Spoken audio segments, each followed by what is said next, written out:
The question is, and I appreciate you can't know, neither can I, but the question is he fully appraised of what the likely impact outcome might be if he does go to war with Iran? Well, first of all, I'd like to add one more thing in terms of the conceptualizing the geopolitical situation around this. It's not just about separating Iran from the Arab world and the Abraham Accords. There's also a concern with isolating China, right? The BRI, China's Belt and Road Initiative, their massive global infrastructure plan. Iran is very important for that. The U.S. has, in the West, has a competing global infrastructure plan. It's not global, it's regional. It's called the IMEC corridor. India through the Middle East, through the port of Haifa, into Europe. It's decades behind the Belt and Road Initiative. So that's also part of this, destabilizing Iran, regime change in Iran. You know, the interesting thing about U.S. foreign policy when it comes to Iran, it really hasn't changed. So if you guys want if the audience wants a point of reference, you can Google The Path to Persia. It's a 2009 position paper on how to implement regime change, affect a siege or a war or a limited war in Iran, put forth by the Brookings Institute. And what we're seeing right now is just a posture, a buildup based off of these old think tank pieces that have been around, floating around Washington since since the early 2000s. So does Trump understand what would a war with Iran entail? Probably. I don't think he's that completely incompetent. First of all, Iran, very difficult geography. There's deserts, there's mountainous regions, which would be hell to deal with in terms of a counterinsurgency perspective. The population's 5 times that of Iraq, and Iraq was pretty easy terrain. We controlled the airspace.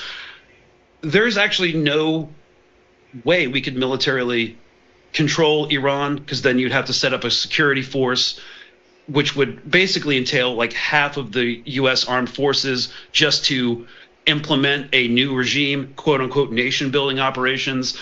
So the most we could do is strike hard sites, and then Iran will retaliate. They can overwhelm U.S. air defenses on U.S. bases in Iraq, in Qatar, all through the Gulf region. There's literally nothing we can do to stop them. And to the extent you mentioned the popular mobilization units in Iraq, well, Pete Hegseth recently called, and this was reported in Iraqi media, the president of Iraq, and said, we will strike targets in Iraq if any of the PMU retaliate against U.S. bases based off our bombing of Yemen and hostility towards Iran. So we're kind of prepping for this, I don't know, kind of annihilation situation where we can bomb Iran, our bases will get X'd out. So this is kind of why I, who still hold to sanity, think that this hopefully will just fizzle out, because there's nothing to be militarily achieved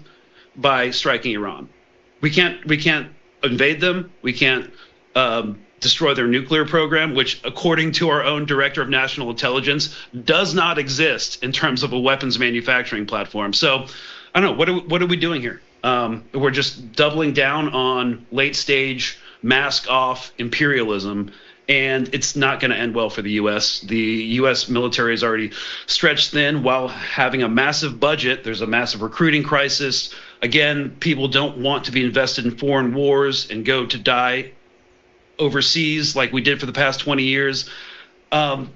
It's just this intractable situation. And from the imperial perspective, it seems like the entire system's in cascade failure. We still have a lot of inertia behind us, which is why we can put billions of dollars of air assets in a base out of like Diego Garcia and move a couple of carrier groups into the region. But again, there's nothing we can accomplish that's achievable. It's actually insanity. So.